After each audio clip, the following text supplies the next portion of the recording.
ഈശ്വരറ്റം പ്രിയപ്പെട്ടവരെ, തിരുവഷ്ടം മീഡിയയിലേക്ക് സ്വാഗതം. എവർക്കും ഈശോയിൽ കൃപയും സമാധാനവും. പരിശുദ്ധ കുർബാന സ്വീകരിക്കുമ്പോൾ വിശ്വാസമില്ലാതെയോ പാപാവസ്ഥയിലോ ആണെങ്കിൽ കുർബാന എഡിബിൾ ഫോമിലേക്ക് മാറും എന്നൊരു പരാമർശം മുൻപൊരു സംഭാഷണത്തിലുണ്ടായി. അതിനെക്കുറിച്ചുള്ളൊരു ചോദ്യമാണ് ഇന്ന് ഈ സംഭാഷണത്തിന് കാരണമാകുന്നത്. ഒരു സംഭാഷണ മധ്യമായതുകൊണ്ട് അത് കൂടുതൽ വ്യക്തമാക്കാനൊന്നും സാധിച്ചിരുന്നില്ല. അത് കൂടുതൽ വ്യക്തതയോടെ ഒന്ന് പറയാം എന്ന് കരുതാം. പരിശുദ്ധ കുർബാന സ്വീകരിക്കുമ്പോൾ പരിശുദ്ധ കുർബാനയിൽ എന്തെങ്കിലും മാറ്റം ഉണ്ടാകുമെന്നല്ല ആ പറഞ്ഞതിനർത്ഥം. വിശ്വാസപരമായ കുറവോ അയോഗ്യതയോ ഉള്ളപ്പോൾ നാം കുർബാന സ്വീകരിക്കുന്നുവെങ്കിൽ നമുക്ക് അത് ഒരു എഡിബിൾ ഫോമായിട്ടാണ് അനുഭവപ്പെടുക, അഥവാ അതിൻ്റെ വസ്തുനിഷ്ഠമായ ഒരു അനുഭവം മാത്രമായിരിക്കും നമുക്കുണ്ടാകുക. അതിൻ്റെ ആത്മനിഷ്ഠമായ ഭാവം നമുക്ക് അനുഭവപ്പെടില്ല, ജീവൻ നൽകുന്ന ഒന്നായിട്ട് അനുഭവപ്പെടില്ല. ഇങ്ങനെ പറയാൻ കാരണം കുർബാന ഒറ്റയ്ക്ക് നിൽക്കുന്നൊരു കൂദാശയല്ല. എല്ലാ കൂദാശകളും മാമോദീസയിലേക്ക് തിരിഞ്ഞും മാമോദീസയുടെ പൂർത്തീകരണവുമായിട്ടാണ് പ്രവർത്തിക്കുന്നത്. നാം ഏത് കൂദാശ സ്വീകരിക്കുമ്പോഴും യഥാർത്ഥത്തിൽ മാമോദീസയെ തന്നെയാണ് നാം ഏറ്റുപറയുന്നത്. പൗരോഹിത്യം സ്വീകരിക്കുമ്പോഴും സന്യാസം സ്വീകരിക്കുമ്പോഴും മാമോദീസ വ്രതത്തിന്റെ ആഘോഷമായൊരു വ്രതത്തിലേക്ക് കടന്നു പോവുകയാണ്. മാമോദീസ വ്രതം തന്നെയാണ് പരമപ്രധാനമായ ഒന്ന്. യേശുവിനെ നാഥനും രക്ഷകനുമായി സ്വീകരിക്കുന്ന അടിസ്ഥാന കൂദാശയുടെ ഭാഗം തന്നെയാണ് കുർബാനയിൽ. മാമോദീസയെ പൂർത്തീകരിക്കുന്ന ഒരു കൂദാശ നാം സ്വീകരിക്കുമ്പോൾ നമുക്ക് വിശ്വാസമില്ലാതെ പോകുന്നുവെങ്കിൽ അതിൽ സംഭവിക്കുന്ന ഒരു പ്രധാനപ്പെട്ട പിഴവ് നാം മാമോദീസയെ തള്ളിപ്പറയുന്നുവെന്നാണ്. മാമോദീസ സ്വീകരിക്കുമ്പോൾ നാം പാപത്തെയും ലോകത്തെയും ഉപേക്ഷിച്ച് ക്രിസ്തുമാർഗത്തിലേക്ക് പ്രവേശിക്കാൻ തീരുമാനമെടുക്കുന്നു. ആ തീരുമാനമാണ് യഥാർത്ഥത്തിൽ കുർബാനയിലേക്ക് അല്ലെങ്കിൽ രക്ഷാകരമായ അനുഭവത്തിന്റെ പുതിയ തലത്തിലേക്ക് നമ്മളെ ഉയർത്തുക. ആദ്യത്തേതിനെ തന്നെ നമ്മൾ നിഷേധിക്കുമ്പോൾ പരിശുദ്ധ കുർബാനയെ പിന്നെ നമുക്ക് സ്വീകരിക്കാൻ സാധ്യമല്ല. കുർബാനയുടെ ആത്യന്തികമായ രഹസ്യം രക്ഷയാണ്. ആ രക്ഷ നമുക്ക് അനുഭവമല്ലാതായി മാറും. കുറച്ചുകൂടി വ്യക്തമായിട്ട് പറഞ്ഞാൽ, കുർബാനയിൽ രണ്ട് തരത്തിലുള്ള കാര്യങ്ങൾ നമുക്ക് കാണാം. ഒരു ഫിസിക്കൽ പ്രസൻസും ഉണ്ട്, ഒരു സ്പിരിച്വൽ പ്രസൻസും ഉണ്ട്. കുർബാന ഒരു ആത്മീയ ഭക്ഷണമാണ്, ഒരു ഭൗതിക യാഥാർത്ഥ്യവുമാണ്. ഭൗതിക ഭക്ഷണത്തിന്റെ രൂപത്തിലാണ് ഈ ആധ്യാത്മിക ഭക്ഷണം നൽകപ്പെടുന്നത്. വളരെ ലളിതമായി പറഞ്ഞാൽ, വിശ്വാസരഹിതമായോ അല്ലെങ്കിൽ വിശ്വാസ നിഷേധമായോ, അതാണല്ലോ പാപം. എല്ലാ പാപവും അടിസ്ഥാനപരമായി വിശ്വാസത്തിന്റെ നിഷേധമാണ്. അങ്ങനെ വിശ്വാസ നിഷേധമായോ പരിശുദ്ധ കുർബാന സ്വീകരിക്കുമ്പോൾ അതിൽ നിന്ന് നമുക്ക് സ്വീകരിക്കാൻ നൽകപ്പെട്ട ആത്മീയമായ അനുഭവം തീർത്തും നഷ്ടപ്പെടും. അതുകൊണ്ട് തന്നെയാണ് കുർബാന സ്വീകരിക്കുന്നത് നമുക്ക് ഗുണകരമല്ലാതായിട്ട് മാറുക. കുർബാനയിലൂടെ സംഭവിക്കേണ്ടത് രക്ഷാകരമായ അനുഭവത്തിന്റെ പൂർത്തീകരണമാണ്, ദൈവൈക്യമാണ്. ആ ദൈവൈക്യാനുഭവത്തിൽ നിന്ന് നാം പുറത്തു പോകും. എന്നിട്ട് കേവല ഭക്ഷണമായി നമുക്കത് അനുഭവപ്പെടും, ഒരു വസ്തു മാത്രമായിട്ട് നമുക്ക് അനുഭവപ്പെടും. പരിശുദ്ധ കുർബാന ഒരു സമ്പൂർണ്ണ ഭക്ഷണമാണ് എന്ന് പറയുന്നതിന് കാരണം അത് അതിൻ്റെ ആത്മനിഷ്ഠത, സബ്സ്റ്റൻസ് നേച്ചറും നിലനിർത്തുന്നുണ്ട്, അതേസമയം അതിൻ്റെ ആക്സിഡൻസും നിലനിർത്തുന്നുണ്ട്. സത്താപരമായി പരിശുദ്ധ കുർബാനയിൽ യേശു വസിക്കുന്നു എന്നുള്ളത് ഒരു യാഥാർത്ഥ്യമാണ്. നമ്മുടെ വിശ്വാസബോധ്യങ്ങളുടെ ഏറ്റവും ഉന്നതമായൊരു തലമാണത്. പരിശുദ്ധ കുർബാനയിൽ യേശു തൻ്റെ സമ്പൂർണ്ണതയൊക്കെയോടും കൂടെ വസിക്കുന്നു, സാന്നിധ്യാനുഭവമല്ല. പലപ്പോഴും നമുക്ക് തെറ്റുവരുന്നത് പരിശുദ്ധ കുർബാനയിൽ യേശുവിൻ്റെ സാന്നിധ്യം, അങ്ങനെയല്ല. പരിശുദ്ധ കുർബാന സമ്പൂർണമായും ക്രിസ്തുവാണ്, സബ്സ്റ്റൻസ് നേച്ചർ. എന്നാൽ അതിൻ്റെ ആക്സിഡൻസിൽ, വസ്തുനിഷ്ഠമായ തലത്തിൽ അത് രുചി, ഗുണം ഒക്കെ നിലനിർത്തുന്നത് ഭക്ഷണമായിട്ട് തന്നെയാണ്. വിശ്വാസരഹിതമായി കാണുന്ന ഒരാളെ സംബന്ധിച്ച് അതൊരു കേവല ഭക്ഷണമായിട്ട് തോന്നാം, അയാൾക്ക് അനുഭവപ്പെടാം. പക്ഷേ അതിൻ്റെ ആത്മനിഷ്ഠഭാവം അയാൾക്ക് അനുഭവിക്കാൻ സാധ്യമല്ല, ക്രിസ്തുവിനെ അനുഭവിക്കാൻ സാധ്യമല്ലാതെ പോകും. ഞാൻ ഒരു സംഭവം നിങ്ങളുടെ മുമ്പിൽ ഓർമ്മിപ്പിക്കാം. 2000 ആണ്ടിൽ ഞാൻ ഉത്തരേന്ത്യയിലാണ്, കാണ്ടുവ രൂപതയിലാണ്. ഇപ്പൊ കാണ്ടുവ രൂപതയിൽ ഓശാന ഞായറിന് കത്തീഡ്രൽ ദേവാലയം നിറയെ ആളുകളാണ്. ഒരുപക്ഷെ നമ്മുടെ നാട്ടിലുള്ളതിനേക്കാൾ കൂടുതൽ ആളുകൾ തിങ്ങി നിറഞ്ഞൊരവസ്ഥ കാണാം. നോർത്ത് ഇന്ത്യയിൽ ക്രിസ്തുവിനെ അറിയാത്തവരുണ്ടെന്നും അവരെ സുവിശേഷം അറിയിക്കണമെന്നും കരുതിയിട്ടാണ് ഉത്തരേന്ത്യയിലേക്ക് മിഷൻ പ്രവർത്തനത്തിനായിട്ട് പോകുന്നത്. സാമാന്യമായി നമ്മോടെ കണ്ടിട്ടുള്ളത് മുഴുവൻ ക്രിസ്ത്യാനികൾ ന്യൂനപക്ഷമായിട്ടും വിശ്വാസികൾ വളരെ പരിമിതമായ വിശ്വാസ ബോധ്യങ്ങളിലുള്ളവരായിട്ടാണ്. അപ്പം അങ്ങനെ ആയതുകൊണ്ട് അവർക്ക് കൂടുതൽ വെളിച്ചം ഉണ്ടാവണമെന്ന് കരുതിയിട്ടാണ് ഈ മിഷൻ പ്രവർത്തനമായിട്ട് പോകുന്നത്. അപ്പം എൻ്റെ അടുത്ത് എൻ്റെ പ്രിയപ്പെട്ട പുരോഹിതൻ നിൽപ്പുണ്ട്. അദ്ദേഹത്തോട് ഞാൻ ചവിട്ടി പറഞ്ഞു, നമ്മുടെ നാട്ടിൽ ആളുകൾ എത്ര കുറച്ചാണ് വരുന്നത്, അവർക്കിതൊന്നും ബോധ്യമായിട്ടില്ല. ഇവിടെ വിശ്വാസം ഇല്ല എന്ന് പറയുന്നു, പക്ഷെ ഇവിടെ നമ്മുടെ നാട്ടിലുള്ളതിനേക്കാൾ വിശ്വാസികൾ തീഷ്ണതയോടെ ഇതൊക്കെ പങ്കെടുക്കുന്നുണ്ടല്ലോ. അച്ഛൻ പറഞ്ഞു വെയിറ്റ് ആൻഡ് സീ. കുരുത്തോല വെഞ്ചിരിപ്പ് അവിടെ ഒരു പനയുടെ ഓലയാണ്, അതൊക്കെ നൽകി ആളുകൾ അതൊക്കെ വാങ്ങി പ്രദക്ഷിണമൊക്കെ കഴിഞ്ഞ് കുർബാന തുടരുന്നു.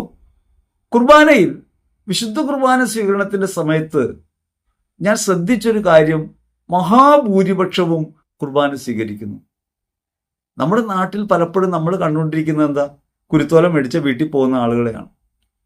അതിനുശേഷമുള്ള കാര്യങ്ങളിലൊന്നും വലിയ ഭാഗഭാഗിത്വം ഉണ്ടാകുന്നില്ല. കുറെ വിശ്വാസികൾ സ്ഥിരമായിട്ട് ഇതിലൊക്കെ വിശ്വസിക്കുന്ന ആളുകൾ ഒരു ആചാരത്തിന്റെയും അനുഷ്ഠാനത്തിന്റെയും ഭാഗമായിട്ട് കുർബാനയുടെ ബാക്കി ഭാഗങ്ങളിലൊക്കെ പങ്കെടുക്കും. പള്ളിയിലേക്ക് ഒരു പ്രദക്ഷിണം നടക്കുമ്പോൾ പുറത്തേക്ക് ഒരു പ്രദക്ഷിണവും കൂടി നമുക്ക് കാണാൻ പറ്റും ഓശാനയുടെ ഇടയ്ക്ക്. പക്ഷെ ഇവിടെ എല്ലാവരും കുർബാനയിൽ അവസാനം വരെ പങ്കെടുക്കുന്നു, ദൈവൈക്യ ശുശ്രൂഷയിൽ പങ്കുചേരുന്നു, കുർബാന സ്വീകരിക്കുന്നു. ഈ കുർബാന സ്വീകരിക്കുമ്പോൾ ഞാൻ അച്ഛനോട് പറഞ്ഞു, അച്ഛോ ഞാൻ പറഞ്ഞത് ശരിയല്ലേ, കണ്ടില്ലേ ആളുകൾ എത്ര കാര്യമായിട്ടാണ് കുർബാന സ്വീകരിക്കുന്നത്. അച്ഛൻ പറഞ്ഞു, മാർട്ടിൻ, അത് വിശ്വാസമുള്ളത് കൊണ്ടല്ല, ഒരു പ്രസാദമാണ് കുർബാന എന്ന് കരുതി എല്ലാവരും സ്വീകരിക്കുകയാണ്. അവർ കുമ്പസാരിച്ചിട്ടൊന്നുമല്ല, അവരിൽ പലരും ക്രിസ്ത്യാനികൾ തന്നെയാകണമെന്നില്ല. ഒരു കേവലാചാരം എന്ന നിലയ്ക്ക് പ്രസാദം കിട്ടുന്നു എന്ന നിലയ്ക്ക് ഒരു ദിവ്യമായ പ്രസാദം എന്ന് കരുതി അവർ സ്വീകരിക്കുന്നു. പ്രശ്നം എന്താന്ന് വെച്ചാൽ നമ്മുടെ രക്ഷയ്ക്കുള്ള വാതിലടയ്ക്കുന്നൊരു പ്രവൃത്തിയാണത്. യേശുക്രിസ്തുവിൽ ആയിത്തീരുക എന്ന പരമാർത്ഥമാണ് ജീവിതത്തെ മുൻപോട്ട് നയിക്കേണ്ടത്. അതാണ് രക്ഷാകരമായ ജീവിതം. ഇവിടെ സംഭവിക്കുന്ന കുഴപ്പം എന്താ, മാമുദീസയെ മാനിക്കുന്നില്ല, അല്ലെങ്കിൽ മാമുദീസയെ നവീകരിക്കുന്നില്ല. മാമുദീസ സ്വീകരിക്കുമ്പോഴും ഒരു പാപത്തിന്റെ ചായ്ച്ചിൽ നിലനിൽക്കുന്നുണ്ട്, വീണ്ടും പാപത്തിൽ വീഴാനുള്ള അവസരമുണ്ട്. അതുകൊണ്ടാണ് യോഹന്നാൻ ശ്ലീഹ 1 യോഹന്നാൻ 2:1 പറയുന്നത്, കുഞ്ഞുമക്കളെ, നിങ്ങൾ ആരെങ്കിലും പാപം ചെയ്യാനിടയായാൽ തന്നെ നമുക്കൊരു മധ്യസ്ഥനുണ്ട്, നമ്മുടെ കർത്താവായ യേശുക്രിസ്തു. അവൻ നമ്മുടെ പാപങ്ങൾക്ക് പരിഹാര ബലിയാണ്. അങ്ങനെ പാപങ്ങൾക്ക് പരിഹാര ബലിയായ ക്രിസ്തുവിനെ ആശ്രയിച്ച് പരിശുദ്ധാത്മാവിൽ, വിശുദ്ധീകരണത്തിന്റെ ആത്മാവിൽ ആത്മവിശുദ്ധീകരണം നേടി ക്രിസ്തുവിനോട് ഐക്യപ്പെട്ട് വിശുദ്ധ ജീവിതം നയിക്കാൻ ആഗ്രഹിക്കുമ്പോഴാണല്ലോ നമുക്ക് വിധിക്കെതിരായ ജീവിതം ഉണ്ടാകുക, രക്ഷാകരമായ ജീവിതം ഉണ്ടാകുക. യേശുക്രിസ്തുവിനോട് ഐക്യപ്പെട്ട് വിശുദ്ധ ജീവിതം നയിക്കാൻ ആഗ്രഹിക്കുമ്പോഴാണ്, ഐക്യപ്പെട്ടിരിക്കുന്നവർക്കാണ് ഈ രക്ഷാനുഭവം.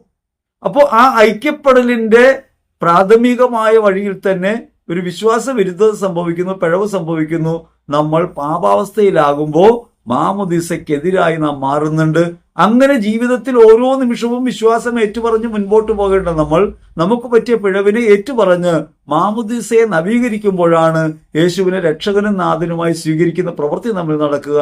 ആ പ്രവൃത്തിയിലാകാത്ത കാലത്തോളം പരിശുദ്ധ കുർബാനയെ നാം കാണുന്നത് അതിന്റെ സത്താപരമായ ഔന്നിത്യത്തിലല്ല, അല്ലെങ്കിൽ ക്രിസ്തുവിന്റെ സമ്പൂർണതയായിട്ടല്ല.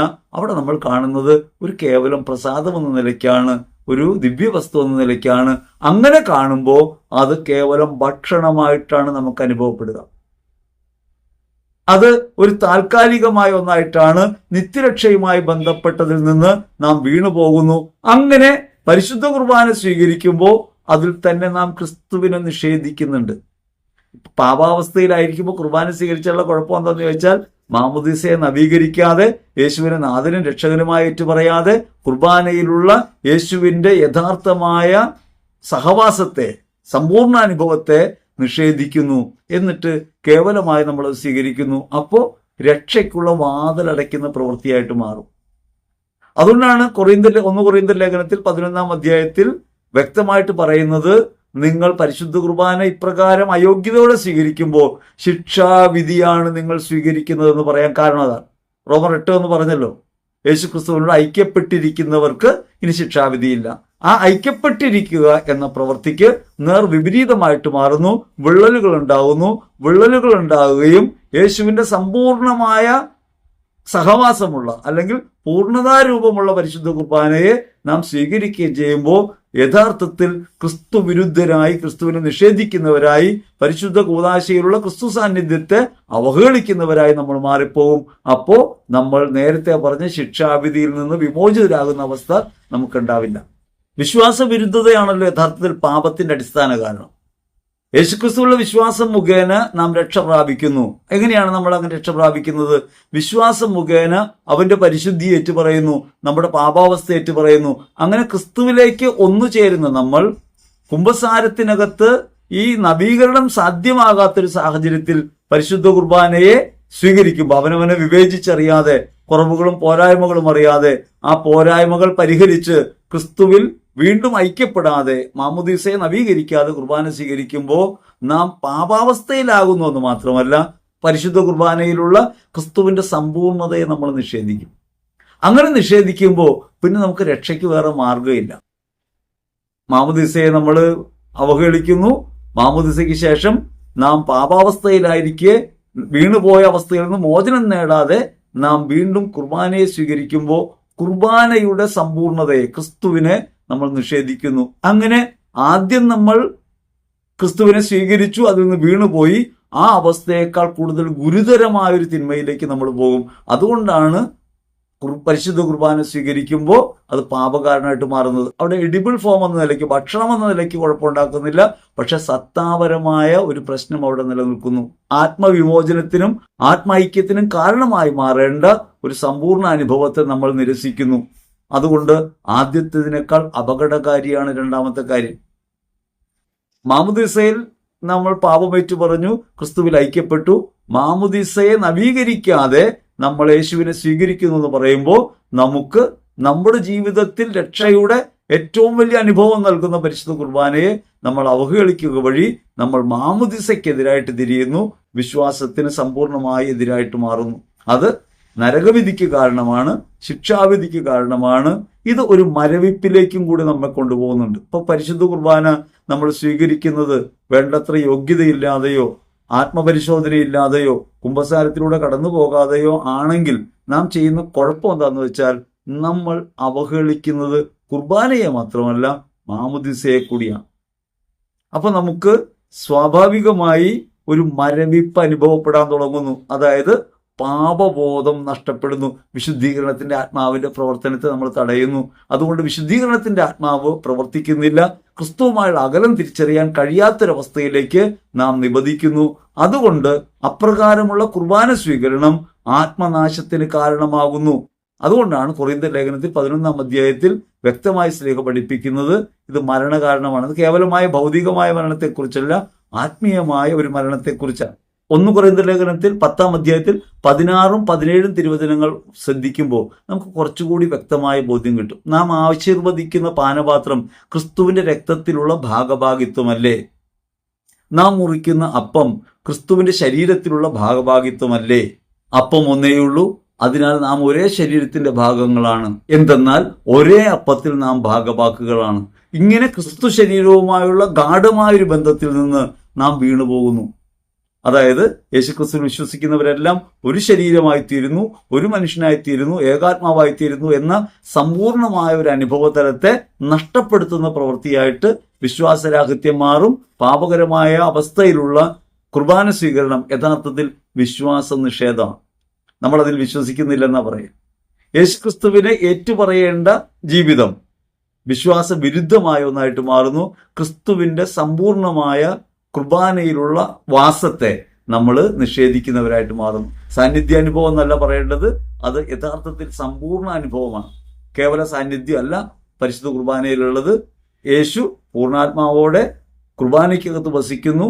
തൻ്റെ ദൈവത്വം മുഴുവൻ നിഗൂഢമാക്കി കുർബാനയ്ക്കകത്ത് വസിക്കുന്നുവെന്നാണ് സഭ നമ്മെ പഠിപ്പിക്കുന്നത്.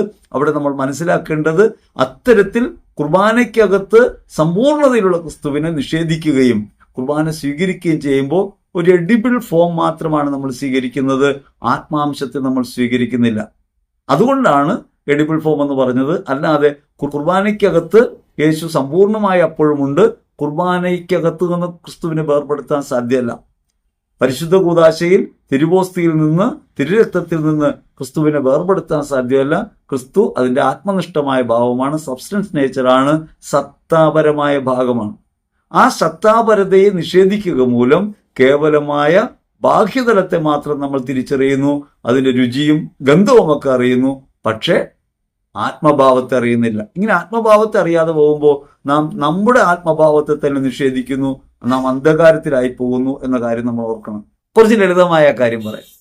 ഒരു ഔഷധം നമ്മൾ കഴിക്കുന്നു, ഒരു രോഗത്തിന് നമ്മളൊരു ഔഷധം കഴിക്കുന്നു. പലരും ഈ ഔഷധം കഴിക്കുന്നുണ്ട്. ആ ഔഷധം കഴിക്കുന്ന ചിലർക്കൊക്കെ അത് രോഗത്തിന് വിമുക്തി നൽകുന്ന കാരണമായിട്ട് മാറും. വേറെ ചിലർക്ക് ആ ഔഷധം ഏൽക്കുന്നില്ല. ഇപ്പൊ ഡോക്ടർ തന്നെ പറയും മരുന്ന് റിയാക്ട് ചെയ്യുന്നില്ല. അത് ആ മരുന്നിന് എന്തെങ്കിലും കുഴപ്പമുള്ളത് കൊണ്ടല്ല, റിയാക്ട് ചെയ്യാത്ത എന്തുകൊണ്ടാണ്? അതിനെ അബ്സോർവ് ചെയ്യാൻ കഴിയുന്ന രീതിയിൽ, അതിനോട് പ്രതികരിക്കാൻ കഴിയുന്ന രീതിയിൽ എൻ്റെ ശരീരം പ്രാപ്തമല്ല. ഇനി വേറെ കുറച്ചും കൂടി ആഴത്തിൽ പറഞ്ഞാൽ, ചിലപ്പോൾ ചില ഔഷധങ്ങൾ സ്വീകരിക്കാൻ വേണ്ട പ്രാണശക്തി നമ്മുടെ ശരീരത്തിനുണ്ടാവില്ല. അതുകൊണ്ട് ഔഷധങ്ങൾ സ്വീകരിക്കാൻ കഴിയില്ല. കുറച്ചും കൂടി പറയാം. വൈറ്റമിൻ ഡി ഡിഫിഷ്യൻസി ഉള്ള ഒരാൾക്ക് സാധാരണഗതിയിൽ ഔഷധങ്ങൾ വേണ്ട വിധത്തിൽ ഉപകാരപ്പെടില്ല. അതുകൊണ്ട് മരുന്ന് ഫലിക്കാതെ ആകുമ്പോൾ ഡോക്ടർ പറയും വൈറ്റമിൻ ഡി ഒന്ന് ചെക്ക് ചെയ്യും. വൈറ്റമിൻ ഡി ചെക്ക് ചെയ്യുമ്പോൾ വൈറ്റമിൻ ഡി ഡിഫിഷ്യൻസി ഉണ്ട്, അതുണ്ടെങ്കിൽ നമുക്ക് സാധാരണഗതിയിൽ ഒരു മരുന്ന് ശരീരത്തിന് ഉപകാരപ്പെടില്ല. ഇതേപോലെ പാപകരമായൊരവസ്ഥയിലായിരിക്കുമ്പോൾ നമ്മുടെ ആത്മാവിന് ക്രിസ്തുവിനെ സ്വീകരിക്കാനുള്ള പ്രാപ്തിയില്ല. ക്രിസ്തു വിരുദ്ധമായിട്ടാണ് നിൽക്കുന്നത്. ക്രിസ്തുവിനെ സ്വീകരിക്കാൻ വേണ്ട ജീവന്റെ അനുഭവമില്ല. ആ ജീവന്റെ അനുഭവം കുമ്പസാരം എന്ന കൂദാശ വഴി തിരികെ പ്രാപിക്കുമ്പോൾ, വിശ്വാസം ഏറ്റു പറയുമ്പോൾ, ആത്മാവിന്റെ ജീവൻ വിശ്വാസത്തിലാണ്. ആ വിശ്വാസം മുഖേന നമ്മൾ ക്രിസ്തുവിനെ സ്വീകരിക്കാൻ പ്രാപ്തിയുള്ള ഒരാളായിട്ട് മാറും. അങ്ങനെയാണ് കുർബാന സ്വീകരിക്കുമ്പോൾ നമുക്ക് ആത്മീയമായ ഔന്നിത്യം, രക്ഷാകരമായ ഔന്നിത്യം അനുഭവപ്പെടുക. അതല്ലെങ്കിൽ അത് കേവലമായ ഒരു ചടങ്ങായിട്ട് മാറും. കേവലം എഡിബിൾ ഫോമാണ് നമുക്ക് അനുഭവപ്പെടുക. മരുന്ന് കഴിച്ചു, സുഖപ്പെട്ടില്ല. ഈ സുഖപ്പെടുക എന്ന അനുഭവം നൽകുന്നത് നമുക്ക് ക്രിസ്തുവിനെ അങ്ങനെ സമ്പൂർണ്ണതയിൽ സ്വീകരിക്കാൻ കഴിയുമ്പോഴാണ്. മാമുദിസയിലെ ഒരു ഭാഗമായിട്ട് കുർബാനയെ കാണണം. മാമുദിസയും സ്ഥൈര്യലപനവും കുർബാനയുമാണ് അടിസ്ഥാന കൂദാശ. ആ കൂദാശ ജീവിതത്തിൽ നിരന്തരം ക്രിസ്തുവിന്റെ ഐക്യത്തിൽ ജീവിക്കാൻ നമുക്ക് പ്രാപ്തി നൽകേണ്ടതാണ്. അതാണ് യഥാർത്ഥത്തിൽ സൗഖ്യാനുഭവം. ആ സൗഖ്യാനുഭവം നമുക്ക് നഷ്ടപ്പെട്ടു പോകാനിടയാകുന്നത് ഈ വിശുദ്ധിയില്ലാതെ എന്ന് വെച്ചിട്ടുണ്ടെങ്കിൽ ദൈവവിരുദ്ധമായി നമ്മൾ നിൽക്കുമ്പോഴാണ്. ആ ദൈവവിരുദ്ധമായി നമ്മൾ നിൽക്കുമ്പോഴും അതേസമയം തന്നെ ലോകത്തിന്റെ താല്പര്യങ്ങളിൽ പെട്ടുപോകുമ്പോഴും വിശ്വാസവിരുദ്ധരായിട്ട് നമ്മൾ മാറുന്നു. നമുക്ക് ക്രിസ്തുവിനെ അനുഭവിക്കാൻ കഴിയാതെ പോകുന്നു. ഈ ക്രിസ്തു അനുഭവമില്ലായ്മയാണ് യഥാർത്ഥത്തിൽ രക്ഷാകരമായ അനുഭവമില്ലായ്മ, ആത്മരക്ഷയ്ക്ക് വിരുദ്ധമായ പ്രവൃത്തിയായിട്ട് മാറുന്നു. വിശ്വാസവും ആത്മവിശുദ്ധിയും ഇല്ലാതെ കുർബാന സ്വീകരിക്കുന്നത് ഒരാൾക്ക് ആത്മരക്ഷയ്ക്ക് കാരണമാകുന്നില്ല എന്ന് കാറ്റക്കിസം ഓഫ് കാത്തലിക് ചർച്ച് 1457 പഠിപ്പിക്കുന്നുണ്ട്. കാനോൻ നിയമത്തിൽ 916 പഠിപ്പിക്കുന്നുണ്ട്. അതുകൊണ്ട് നമ്മൾ ഓർക്കേണ്ടത് കേവലമായി കുർബാന സ്വീകരണം ഒരു ആചരണമല്ല, കേവലമായ ഒരു ഭക്താനുഷ്ഠാനത്തിന്റെ മാർഗത്തിലല്ല കാണേണ്ടത്. അത് നിത്യരക്ഷയുമായി ബന്ധപ്പെട്ടൊരു കാര്യമായിട്ട് നമുക്ക് തിരിച്ചറിയാൻ പറ്റണം. അങ്ങനെ സ്വീകരിക്കുന്നില്ലെങ്കിൽ ദൈവിക പ്രകാശത്തിന് നേർവിരുദ്ധരായിട്ട് നമ്മൾ മാറിപ്പോകും എന്നതാണ് പരമാർത്ഥം. കാറ്റക്കിസം ഓഫ് കാത്തലിക് ചർച്ച് 1385 വ്യക്തമായി പറയുന്നുണ്ട്, കുമ്പസാര ശേഷമേ കുർബാന സ്വീകരിക്കാവൂ. മാരകപാപം ചെയ്തിട്ടുണ്ടെങ്കിൽ കുർബാന സ്വീകരണം കുമ്പസാര ശേഷമേ ആകാവൂ. ലഘുപാപമാണെങ്കിലും കുമ്പസാരിക്കാൻ അവസരമുണ്ടെങ്കിൽ അത് ഉപേക്ഷിച്ചിട്ട് കുർബാന സ്വീകരിക്കുന്നതും അപകടകരമാണ് എന്ന് കാറ്റക്കിസം പഠിപ്പിക്കുന്നു. കാനോൻ നിയമപ്രകാരം 915 പ്രകാരം പറയുന്നത് വിശ്വാസമില്ലാത്തവർക്ക് കുർബാന നിഷേധിക്കപ്പെടണമെന്നാണ്. അതിന്റെ അടിസ്ഥാന കാരണം ഇതാണ്. മാമുദീസയാണ് യഥാർത്ഥത്തിൽ കൂദാശകളുടെ പൂർണ്ണത. ആ പൂർണ്ണതയിലേക്ക് ചേർക്കുന്നതാണ് കുർബാന. ആ മാമുദീസ അനുഭവത്തെ നമുക്ക് സാക്ഷാത്കരിക്കാൻ കഴിയുന്ന തലമാണ് ദൈവൈക്യ ശുശ്രൂഷയിലൂടെ സംഭവിക്കുന്നത്. അവിടെ കുർബാന സ്വീകരണത്തിൽ മാമുദീസയിലൂടെ നാം ഏറ്റുപറഞ്ഞ വിശ്വാസത്തെ ജീവിതം കൊണ്ട് അർത്ഥപൂർണമാക്കുകയാണ്. അത് നഷ്ടപ്പെട്ടു പോയാൽ യഥാർത്ഥത്തിൽ നമ്മൾ വിശ്വാസ വിരുദ്ധരായി മാറിപ്പോവും, മാമുദീസയ്ക്ക് തന്നെ എതിരായി പോകും. അത് കേവലമായി കുർബാനയിൽ അനുഭവമില്ലാതെ പോകുന്നു എന്നുള്ളതല്ല. ഒരു മരവിപ്പ് സംഭവിക്കും, കുർബാന ഒരു ചടങ്ങ് മാത്രമായിട്ട് മാറും, അതൊരു വീഴ്ചയാണ്. പക്ഷെ അതിനേക്കാൾ ഉപരി ആത്മരക്ഷയുടെ തലത്തിലുണ്ടാവുന്ന വീഴ്ചയാണ് കാണേണ്ടത്. അത് കേവലം അനുഭവവുമായി ബന്ധപ്പെട്ടല്ല, അനുഭൂതിയുമായി ബന്ധപ്പെട്ടല്ല. പരിശുദ്ധ കുർബാന ജീവിതത്തിൽ നൽകേണ്ട ദൈവൈക്യത്തിന്റെ അനുഭവതലം, ആന്തരികമായ ജീവിതത്തിന്റെ ഉൾക്കാഴ്ചയെ സംബന്ധിച്ചും ജീവിത നവീകരണത്തെ സംബന്ധിച്ചുമുള്ള ബോധ്യങ്ങൾ, ജീവിതത്തിൽ ബലിയായി മാറാനുള്ള ശക്തി, അവയൊക്കെ നമുക്ക് നഷ്ടപ്പെടും.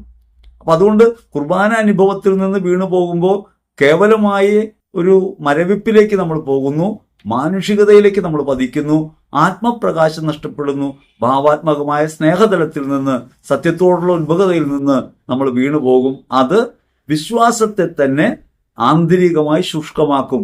ബാഹ്യതലമൊക്കെ നിലനിൽക്കുന്നുണ്ട്, കുർബാനയ്ക്ക് പോകുന്നുണ്ട്, ആചാരങ്ങളിൽ പങ്കെടുക്കുന്നുണ്ട്. പക്ഷെ കുർബാന നമുക്ക് നൽകേണ്ട വിശ്വാസത്തിന്റെ ഔന്നിത്യം, ജീവിതത്തിനകത്ത് വിശ്വാസത്തെ പ്രയോഗവൽക്കരിക്കാനുള്ള ശേഷി നമുക്ക് നഷ്ടപ്പെട്ടു പോകും. ഇത് മരണകരമായൊരവസ്ഥയാണ്. ക്രൈസ്തവ സ്നേഹം നഷ്ടപ്പെട്ടു പോകുന്നു, കാരുണ്യം നഷ്ടപ്പെട്ടു പോകുന്നു, അവരിനു വേണ്ടി അർപ്പിക്കാനുള്ള ഹൃദയഭാവം നഷ്ടപ്പെട്ടു പോകുന്നു. അങ്ങനെ മാമുദിസ വ്രതത്തിനെതിരായൊരു ജീവിതത്തിലേക്ക്, ഒരു മരവിപ്പിലേക്ക് നമ്മൾ വീണു പോകാനിടയുണ്ട്. അതുകൊണ്ട് കുർബാന സ്വീകരണത്തിൽ 2 കാര്യങ്ങളും പ്രധാനപ്പെട്ടതാണ്. അത് വിശ്വാസത്തോടെ സ്വീകരിക്കണം. വിശ്വാസത്തോടെ സ്വീകരിക്കണമെന്ന് മാത്രമല്ല, അത് പാപമേറ്റുപറഞ്ഞ് കുമ്പസാരം നടത്തി വേണം സ്വീകരിക്കാൻ. ഇനി വേറൊരു കാര്യമുള്ളത്, അങ്ങനെ സ്വീകരിച്ചില്ലെങ്കിൽ അതൊരു ഭക്ഷണം പോലെ നമുക്ക് അനുഭവപ്പെടും, ബാഹ്യതലത്തിൽ അനുഭവപ്പെടും. ഈ ബാഹ്യതലത്തിലെ അനുഭവം യഥാർത്ഥത്തിൽ ആത്മീയമായ അനുഭവത്തെ നിഷേധിക്കുന്നതായിട്ട് മാറും. കുർബാനയെ ഒരു കേവല ഭക്ഷണമായിട്ടല്ല സഭ കാണുന്നത്, മെയർ ഫുഡായിട്ടല്ല. കുർബാനയെ ഒരു സമ്പൂർണ്ണ അർത്ഥത്തിലാണ്, ആത്മാവിന് ജീവൻ നൽകുന്ന സാക്രമെന്റ് ആയിട്ടാണ്, കൗദാശികതയായിട്ടാണ്, കാണപ്പെടാത്ത ദൈവകൃപയുടെ കാണപ്പെടുന്ന അടയാളമായിട്ടാണ് സഭ പഠിപ്പിക്കുന്നത്.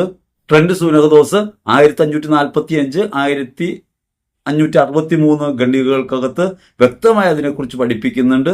സഭ ഒരു സമ്പൂർണതയായിട്ടാണ്, ക്രിസ്തുവിന്റെ സമ്പൂർണതയായിട്ടാണ്, നീക്കം ചെയ്യപ്പെടാനാവാത്ത, മാറ്റപ്പെടാനാവാത്ത സമ്പൂർണ്ണ തലമായിട്ടാണ് കുർബാനയെ നമ്മുടെ മുമ്പിൽ അവതരിപ്പിക്കുന്നത്. പരിശുദ്ധ കുർബാന യേശുവിന്റെ ശരീരവും രക്തവുമാണ്.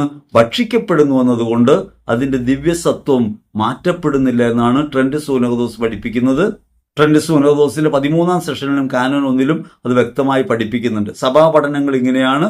ഒപ്പം തന്നെ നാം മനസ്സിലാക്കേണ്ടത്, വ്യക്തിപരമായ ജീവിതത്തിൽ നാം ഒരാൾ സ്നേഹം പ്രഖ്യാപിക്കുമ്പോൾ അയാളിൽ നിന്ന് കിട്ടുന്ന ഒരു ഭൗതിക വസ്തുവിനെ കേവല ഭൗതിക വസ്തുവായിട്ടല്ലോ നമ്മൾ സ്വീകരിക്കുന്നത്, അയാളെ തന്നെയായിട്ടല്ലേ. അങ്ങനെ സ്വീകരിക്കാതെ കേവല ഭൗതിക വസ്തുവായിട്ടാണ് നമ്മൾ സ്വീകരിക്കുന്നതെങ്കിൽ അതിലെ ആത്മഭാവത്തെ നമ്മൾ നിഷേധിക്കുന്നു, സ്നേഹഭാവത്തെ നിഷേധിക്കുന്നു. അതുകൊണ്ട് സ്നേഹം അനുഭവിക്കാൻ കാരണമായിട്ട് മാറുന്നില്ല. ഒരു സമ്മാനം കൊടുക്കുമ്പോൾ സമ്മാനം സ്വീകരിക്കുന്നത് സമ്മാനത്തിന്റെ വിലയെ കേന്ദ്രീകരിച്ചിട്ടോ അതിന്റെ ഭൗതികമായ ആകർഷകത്വത്തെ കണ്ടുകൊണ്ടാണെങ്കിൽ അതിൽ സ്നേഹം ഉണ്ടാകില്ല. ഈ സ്നേഹാംശം ഇല്ലാണ്ട് പോകുന്നിടത്ത് വ്യക്തി അനുഭവിക്കാൻ കഴിയാതെ പോകും, അനുഭവതലം ഉയരാതെ പോകും. അത് കേവല വസ്തുവായി ജഡമായി മാറും. അപ്പൊ അതുകൊണ്ട് നമുക്ക് അനുഭവപ്പെടുന്നത് ഒരു ഭക്ഷണമായിട്ടാണ്, കേവല വസ്തുവായിട്ടാണ് എന്നതിനർത്ഥം അത് അതിന്റെ ആത്മാംശത്തെ തിരസ്കരിക്കുന്നു, സ്നേഹഭാവത്തിൽ നമ്മൾ വിട്ടുപോകുന്നു എന്നതാണ്. എവിടെയാണ് കുമ്പസാരം ഉണ്ടാകുന്നത്?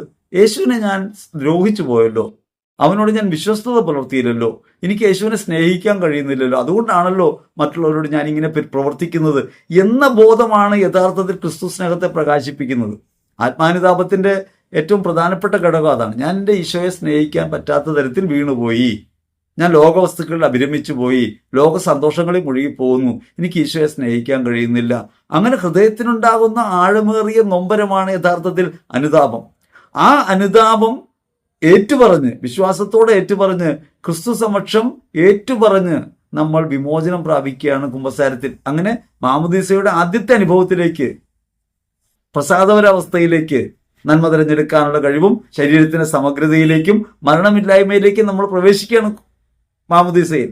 ആ അനുഭവം തിരികെ നേടാതെ ക്രിസ്തുവിനെ നമുക്ക് അനുഭവിക്കാൻ കഴിയില്ല, സ്നേഹം അനുഭവിക്കാൻ കഴിയില്ല. അതായത് നമ്മൾ സ്നേഹിക്കുന്ന പ്രിയപ്പെട്ട ഒരാളോട് നമ്മൾ തെറ്റ് ചെയ്താൽ അയാളോട് ആ തെറ്റ് ഏറ്റു പറഞ്ഞ് എനിക്കിങ്ങനെ പറ്റിപ്പോയി, എന്നോട് ക്ഷമിക്കണമെന്ന് പറയുമ്പോൾ യഥാർത്ഥത്തിൽ അയാൾ എന്താ പറയുക? സാരമില്ല പോട്ടെ എന്നാ.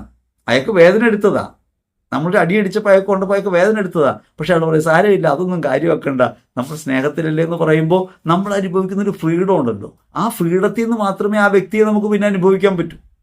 ഒരു വൈയക്തികമായ അനുഭവതലത്തിൽ ആത്മനിഷ്ഠതയുടെ പ്രാധാന്യത്തെക്കുറിച്ചാണ് കുർബാന പഠിപ്പിക്കുന്നത്. അതുകൊണ്ട് കുർബാന അനുഭവം എന്ന് പറയുന്നത് നിലനിൽക്കുന്നത് അത് വിശ്വാസപരമായ ബോധ്യത്തിലാകുമ്പോഴാണ്. വിശ്വാസരഹിതമായി അത് സ്വീകരിക്കുമ്പോൾ അത് അതിന്റെ ആത്മാംശത്തെ തള്ളിക്കളയുന്നു, ഭൗതിക വസ്തുവിൽ മാത്രം കേന്ദ്രീകരിക്കുന്നു. അവിടെ ഒരു എഡിബിൾ ഫോമായിട്ടാണ് നമുക്ക് അനുഭവപ്പെടുക. അതുകൊണ്ട് അത് നമുക്ക് ആത്മരക്ഷയ്ക്ക് കാരണമായിട്ട് മാറുന്നില്ല എന്നാണ് അന്ന് പറഞ്ഞതിന്റെ സാരാംശം. കുർബാനയിൽ എങ്ങനെയാണ് യേശുവിന്റെ വാസം? ശരീരത്തിലും രക്തത്തിലും ആത്മാവിലും ദൈവത്വത്തിലും. 4 തരത്തിലാണ്: body, blood, soul and divinity. 4 തരത്തിലുണ്ട്. ആ സമ്പൂർണതയാണ്. ഇതിനെ യൂണിറ്റി ഓഫ് പ്രസൻസ്, സാന്നിധ്യത്തിന്റെ സമ്പൂർണത എന്നാണ് സഭ പഠിപ്പിക്കുക. കാറ്റക്കിസം ഓഫ് കാത്തലിക് ചർച്ച് 1377 അത് പറയുന്നുണ്ട്. ഇങ്ങനൊരു സമ്പൂർണ്ണ അനുഭവത്തിലേക്ക് എത്താതെ പോകുമ്പോൾ സാധാരണഗതിയിൽ നമ്മൾ കേവല ഭക്ഷണമായിട്ട് അതിനെ കരുതും, അല്ലെങ്കിൽ എഡിബിൾ ഫോമായിട്ടാണ് നമുക്ക് അനുഭവപ്പെടുക. അതിൻ്റെ ആത്മപരമായ അല്ലെങ്കിൽ രക്ഷാകരമായ അനുഭവത്തിലേക്ക് നമ്മൾ ഒരിക്കലും ഉയരുന്നില്ല. അതായത് കുർബാനയ്ക്ക് എന്തെങ്കിലും മാറ്റം ഉണ്ടാകുന്നില്ല. കുർബാന സ്വീകരിക്കുന്ന നമ്മൾ കുർബാനയിലെ ഈ ആത്മനിഷ്ഠതയെ കാണാതെ പോകുന്നത് കൊണ്ട് നമുക്കത് അനുഭവമാകുന്നില്ല. കേവലം എഡിബിൾ ഫോമിലാണ് നമുക്ക് അനുഭവപ്പെടുക. അത് രക്ഷയ്ക്ക് കാരണമായിട്ട് മാറുന്നില്ല എന്നാണ് പറഞ്ഞതിൻ്റെ അർത്ഥം. അങ്ങനെ ശരീരവും രക്തവും ആത്മാവും ദൈവത്വവും ചേർന്ന സമ്പൂർണ്ണതയാണ് ക്രിസ്തു. ആ ക്രിസ്തുവിനെയാണ് കുർബാനയിൽ നമ്മൾ അനുഭവിക്കുന്നത്. അത് കേവല ഭക്ഷണമായിട്ടല്ല, ആത്മാവിൻ്റെ രക്ഷാനുഭവമായിട്ടാണ് മാറേണ്ടത്.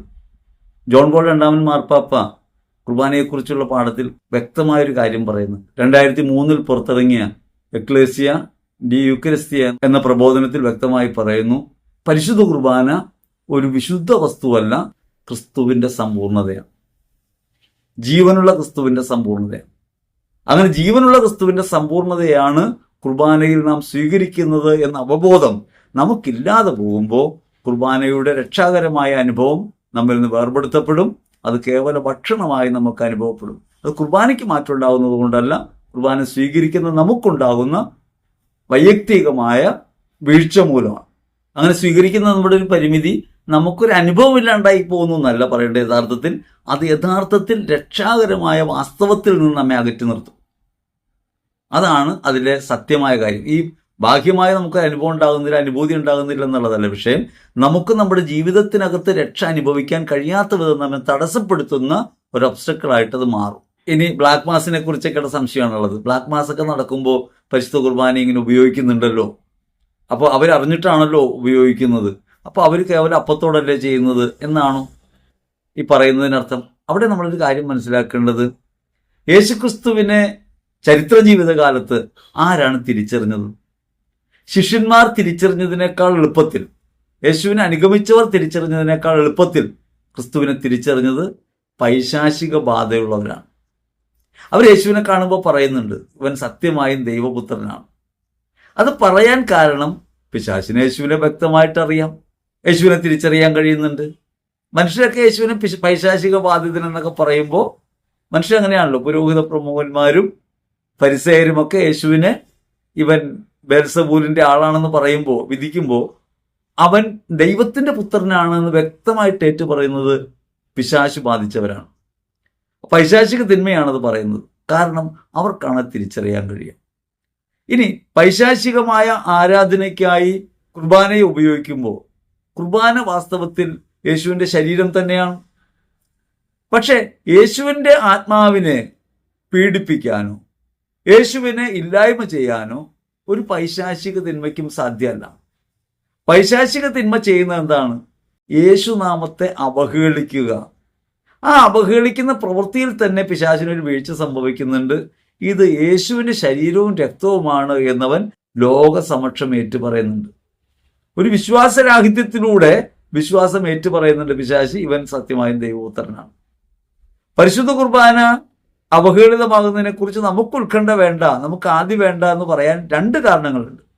ഒന്ന്, വിശ്വാസികളായ നമ്മൾ ക്രിസ്തുവിനെ വേണ്ടും വിധം യോഗ്യതയോടെ സ്വീകരിക്കാതെയും അവന്റെ പ്രവൃത്തിയായ ബലിജീവിതം തുടരാതെയും ചെയ്യുന്ന അവഹേളനത്തെക്കാൾ മോശപ്പെട്ടതല്ല പൈശാചികാരാധന. അവൻ യേശുവിനെ എതിർക്കുന്നു, അവൻ പൈശാചികതയുടെ ഭാഗത്താണെന്ന് പറയുന്നു, അതുകൊണ്ട് അവൻ യേശുവിനെ അവഹേളിക്കുന്നു. എതിർക്കുന്നവർ അങ്ങനെ പറയുക സ്വാഭാവികമാണല്ലോ. ശത്രുക്കൾ എപ്പോഴും കുറ്റം പറയാന്നുള്ള സ്വാഭാവികമാണ്. കൂടെ നിൽക്കുന്നു എന്ന് പറയുന്നവർ, ശിഷ്യരായവർ, അവന്റെ ശരീരത്തിന്റെ ഭാഗമായവർ വിശ്വസ്തതാപൂർവമല്ലാതെ ജീവിക്കുകയും ക്രിസ്തുവിരുദ്ധമായ അടയാളങ്ങൾ ലോകത്ത് പ്രവർത്തിക്കുകയും ചെയ്യുമ്പോൾ അവർ ക്രിസ്തുവിനെ അവഹേളിക്കുന്നതിനോളം കാഠിന്യമുള്ളതല്ല മറ്റേ പ്രവൃത്തി. ശത്രു എപ്പോഴും കുറ്റമല്ലേ പറയുള്ളൂ. മിത്രമായവൻ കുറ്റം പറഞ്ഞാലോ, കൂടെ നിന്നിട്ട് ചതിച്ചാലോ, ആ കൂടെ നിന്നിട്ട് ചതിക്കുകയും വഞ്ചിക്കുകയും ഒറ്റിക്കൊടുക്കുകയും ക്രൂശീകരിക്കുകയും ചെയ്യുന്ന പ്രവൃത്തിയാണ് വിശ്വാസത്തിൽ വീഴ്ച ഉണ്ടാകുമ്പോൾ സംഭവിക്കുന്നത് എന്ന കാര്യം ഓർക്കണം. ഇനി രണ്ടാമതൊരു കാര്യം, പരിശുദ്ധ കുർബാന ഇങ്ങനെ അവഹേളിക്കപ്പെടുമ്പോഴും പരിശുദ്ധ കുർബാനയുടെ യഥാർത്ഥ സാന്നിധ്യത്തെ പിശാച് ലോകസമക്ഷം അംഗീകരിക്കുന്നു. അതൊരു കാര്യമാണ്. രണ്ടാമത്, യേശു മരിച്ചു, ഉയർത്തെഴുന്നേറ്റു. ഇനി അവന്റെ മേൽ ലോകത്തിന് അധികാരമില്ല. ഒരു തിന്മയ്ക്കും അവന് ഒന്നും ചെയ്യാൻ സാധ്യമല്ല. ഭൗതിക പ്രപഞ്ചത്തിൽ അവൻ കാണിക്കുന്ന ഈ അവഹേളനം പോലും യഥാർത്ഥത്തിൽ വാസ്തവ വിരുദ്ധമായിട്ടാണ് സംഭവിക്കുക. അത് ക്രിസ്തുവിനെ ബാധിക്കുന്ന ഒരു പ്രശ്നമല്ല. അത് നമ്മൾ തിരിച്ചറിയണം. യേശു ക്രിസ്തു അവനോടും കാരുണ്യം കാണിക്കുന്നു. ഈ ബ്ലാക്ക് മാസ് നടത്തുന്നവരെ ഒറ്റയടിക്ക് കൊന്നുകളയാൻ കഴിവില്ലാത്തവനാണോ ദൈവം? എന്തുകൊണ്ടാണ് ദൈവം അത് ചെയ്യാത്തത്? ദൈവം അവസാനം വരെ അവസരം കൊടുക്കുന്നു. നമ്മുടെ മുമ്പിൽ ബ്ലാക്ക് മാസിനൊക്കെ പോകുന്ന ആളുകൾ ഒരു കാലത്ത് യാഥാർത്ഥ്യം തിരിച്ചറിഞ്ഞ് വന്നേക്കാം. ഒരിക്കലൊരു സുഹൃത്ത് എന്നെ കാണാൻ വന്നു. വളരെ കാലം സൗഹൃദം ഉണ്ടായിരുന്ന ഒരാളാണ്. അദ്ദേഹം എന്നോട് അദ്ദേഹത്തിന്റെ വീഴ്ചയുടെ സമയത്തും കുഴപ്പത്തിന്റെ സമയത്തും ഒക്കെ വന്ന് പ്രാർത്ഥനാ സഹായമൊക്കെ ആവശ്യപ്പെട്ടു. പിന്നെ കൂടെ നടക്കാൻ തുടങ്ങി. അങ്ങനെ കൂടെ നടക്കാൻ തുടങ്ങി. ആദ്യത്തെ സമയത്ത് ഒരു ധ്യാനം കൂടാനായിട്ട് അദ്ദേഹത്തെ അന്ന് കാരിസ്മോനിൽ ധ്യാനം നടക്കുകയാണ്. ധ്യാനാവസരത്തിലേക്ക് കൊണ്ടുപോയി. ആ ധ്യാനാവസരത്തിൽ വെച്ചാണ് എനിക്കറിയാമായിരുന്നത് സഭാവിരുദ്ധമായ പ്രവർത്തനങ്ങളിൽ ഏർപ്പെട്ടിരുന്ന ഒരാളുമായി ചേർന്ന് പ്രവർത്തിക്കുന്നുണ്ട് ഇദ്ദേഹം എന്ന് എനിക്കറിയാമായിരുന്നു. പക്ഷെ അതിനെക്കുറിച്ച് കൂടുതൽ വ്യക്തതയൊന്നുമില്ല. അദ്ദേഹം അവിടം വിട്ടുപോരുകയും ചെയ്തു. പക്ഷേ കാരിസ്മോനിലെ ധ്യാനം നടക്കുന്ന സമയത്താണ് ഈ സുഹൃത്ത് എന്നോട് സത്യം പറയുന്നത്. അവൻ കുർബാന അർപ്പിച്ചിരുന്നു അത്ര വീട്ടിൽ. അത് ഈ പറഞ്ഞ അവനെ സഭാവിരുദ്ധമായ മാർഗത്തിലേക്ക് നയിച്ച ഗുരു കൊടുത്ത ഉപദേശം അനുസരിച്ചാണ്. അദ്ദേഹം അങ്ങനെ അർപ്പിക്കുമായിരുന്നു. ഇവൻ വീട്ടിൽ സ്വയം കുർബാന അർപ്പിച്ചിരുന്നു. ആ അർപ്പിച്ച കുർബാന മാതാപിതാക്കൾക്കും സഹോദരിക്കും ഒക്കെ കൊടുത്തിരുന്നു. നമ്മൾ ആലോചിച്ച് നോക്കണം. അത്തരത്തിൽ പരിശുദ്ധ കുർബാനയിൽ നിന്ന് അകന്ന്, അല്ലെങ്കിൽ കുർബാനയെ അവഹേളിച്ച്, പൗരോഹിത്യ അവഹേളിച്ച്, പരിശുദ്ധ കുർബാന സ്വയം അർപ്പിച്ച് ഏറ്റവും താഴേക്ക് വീണുപോയ അയാൾ അവസാനം ഇരിക്കുന്നത് ക്രിസ്തുവിന്റെ സാന്നിധ്യത്തിലാണ്. അപ്പൊ തിരികെ വരാനുള്ള അവസരം ഉണ്ടാകും. കാരുണ്യം കാണിക്കും. അനന്തമായ കാരുണ്യമാണ് അവനോട് ക്രിസ്തു കാണിച്ചത്. പിന്നീട് വിദ്യാഭ്യാസത്തിലും ജീവിതത്തിലും ഒക്കെ ഉയർന്ന നിലയിലേക്ക് പോകാൻ കാരണമായി മാറുകയും ചെയ്തു. ഏറ്റു പറഞ്ഞു കുമ്പസാരിച്ചു, വിശുദ്ധ കുർബാന സ്വീകരിച്ചു. അണമുറിയാത്ത കണ്ണീരായിരുന്നു നിരന്തരം അനുതാപത്തിൻ്റെതായി കണ്ടത്. യാഥാർത്ഥ്യ അനുഭവത്തിലേക്ക് വരുമ്പോൾ ആ തള്ളിപ്പറഞ്ഞതിനേക്കാൾ 4 ഇരട്ടി തീക്ഷ്ണതയിൽ തിരികെ വരാൻ കർത്താവ് തന്നെ ഇടമൊരുക്കി. ഞാൻ പറഞ്ഞൊരു കാര്യം, അതുകൊണ്ട് നമ്മൾ പൈശാചിക ആരാധന നടത്തുന്നവരെയോ ഇത്തരം കുഴപ്പങ്ങളിൽ വീണുപോയവരായിട്ടാണ് കാണേണ്ടത്. ക്രിസ്തുവിന്റെ കണ്ണിലെ കാരുണ്യത്തോടെയാണ്, ക്രിസ്തുവിന്റെ അനന്ത കാരുണ്യമാണ് ഇത്തരത്തിൽ വെളിപ്പെടുന്നത്. അതും നമ്മൾ ഓർക്കേണ്ടതാണ്. അതുകൊണ്ട് കുർബാന സമ്പൂർണമായ ക്രിസ്തുവിന്റെ അനുഭവമാണ്. യൂണിറ്റി ഓഫ് പ്രസൻസ് ആണ്, സമ്പൂർണതയാണ് വെളിപ്പെടുന്നത്.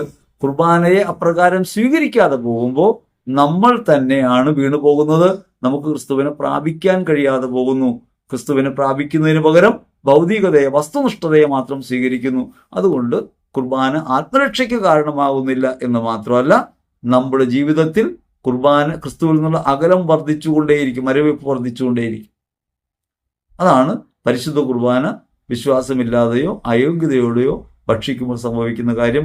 അതായത് സാത്താൻ ആരാധകരായിട്ടുള്ളവർ പരിശുദ്ധ കുർബാനയെ അവഹേളിക്കുമ്പോൾ അത് കേവലാർത്ഥത്തിൽ ബാഹ്യമായി ഒരപ്പത്തോടായിട്ടാണ് ചെയ്യുന്നതായി കാണുന്നതെങ്കിലും ക്രിസ്തു വിരുദ്ധമായ പ്രവൃത്തിയാണ്, ക്രിസ്തുവിനെ നിഷേധിക്കുന്ന പ്രവൃത്തിയാണ് അടയാളപ്പെടുത്തുന്നത്. അത് നിത്യനാശത്തിന് കാരണമായ പ്രവൃത്തിയാണ്. അതേസമയം തന്നെ അവരോടും അനന്ത കാരുണ്യം പ്രകടിപ്പിക്കുന്ന ക്രിസ്തുവിനെ അവിടെ വെളിപ്പെട്ട് നമുക്ക് കാണാൻ കഴിയും വിശ്വാസത്തിന്റെ കണ്ണിലൂടെ നോക്കുമ്പോൾ. അതുകൊണ്ട് വീണുപോയവരോട് അനന്തമായ കാരുണ്യം പ്രകടിപ്പിക്കുന്ന കർത്താവിന്റെ കരങ്ങളിൽ അവരെ ഏൽപ്പിച്ച് പ്രാർത്ഥിക്കുകയാണ് നമുക്ക് കരുണീയമായിട്ടുള്ളത്. ഏറ്റവും പ്രിയപ്പെട്ടവരെ, വിശുദ്ധ കുർബാന നമ്മുടെ സ്വീകരണം വഴി ഏതെങ്കിലും തരത്തിൽ തരം താഴ്ത്തപ്പെടുന്നില്ല, ക്രിസ്തുവിന്റെ സമ്പൂർണ്ണ അനുഭവത്തിൽ നിന്ന് മാറ്റപ്പെടുന്നില്ല. സത്താപരമായ ആ യാഥാർത്ഥ്യം എപ്പോഴും നിലനിൽക്കുന്നു. നമുക്ക് അനുഭവതരമാകുന്നത് അത് കേവലത്വത്തിൽ ഒരു ഭക്ഷണമായിട്ടാകാം. അതാണ് എഡിബിൾ ഫോമിലേക്ക് മാറുന്നെന്ന് പറയുന്നത്. കുർബാനയ്ക്ക് മാറ്റമുണ്ടാകുന്നതല്ല, സ്വീകരണാനുഭവത്തിലൂടെ നമുക്ക് അനുഭവപ്പെടുന്നത് അത്തരത്തിൽ പരിമിതമായിട്ട് മാത്രമായി പോകും. അത് രക്ഷയ്ക്ക് തടസ്സമായിട്ട് മാറും എന്ന കാര്യം ഓർക്കണം. നിങ്ങൾ പരമാവധി പേർക്ക് ഈ വീഡിയോകൾ അയച്ചു കൊടുക്കണം. കൂടുതൽ വ്യക്തത വേണ്ട ചോദ്യങ്ങൾ ചോദിക്കണം. ഈ ചോദിച്ച സഹോദരനെ പ്രത്യേകം അഭിനന്ദിക്കുകയാണ്. ആ ചോദ്യം ചോദിച്ചത് ഉപകാരപ്പെട്ടു. കാരണം നമ്മൾ കുറേ കാര്യങ്ങൾ പറഞ്ഞു പോകുമ്പോൾ അതിലിടയ്ക്ക് പറയുന്ന ചില കാര്യങ്ങൾ വിശദീകരണമില്ലാതായി പോവും. അത് അസ്വസ്ഥത ജനിപ്പിക്കാൻ കാരണമാവും. വിശ്വാസികളായ ആളുകളുടെ ഇടയ്ക്ക് ഒരു അസ്വസ്ഥത ഉണ്ടാകുന്നത് നല്ലതാണ്. അങ്ങനെയാണ് അറിവുണ്ടാകുക, നമുക്ക് അന്വേഷണാത്മകത ഉണ്ടാകുക. അതുകൊണ്ട് ചോദ്യം ചോദിച്ച ചോദ്യകർത്താവിന് പ്രത്യേകം നന്ദി. അതേപോലെ ഇത്തരത്തിൽ സംശയങ്ങൾ ഏതെങ്കിലും ഉണ്ടെങ്കിൽ നിങ്ങൾ നിശ്ചയമായിട്ടും വീഡിയോയുടെ കീഴെയോ വാട്സപ്പിലോ കമൻറ്റ് ചെയ്യണം. ആ ചോദ്യങ്ങൾക്ക് വ്യക്തമായ മറുപടി നൽകാൻ നമ്മൾ ശ്രമിക്കും. സഭാപ്രബോധനങ്ങളുടെ അടിസ്ഥാനത്തിൽ മറുപടി നൽകാൻ ശ്രമിക്കും. നിങ്ങളെല്ലാവരെയും ദൈവം സമൃദ്ധമായി അനുഗ്രഹിക്കട്ടെ എന്ന് ഹൃദയപൂർവ്വം പ്രാർത്ഥിക്കുന്നു. ആമേൻ.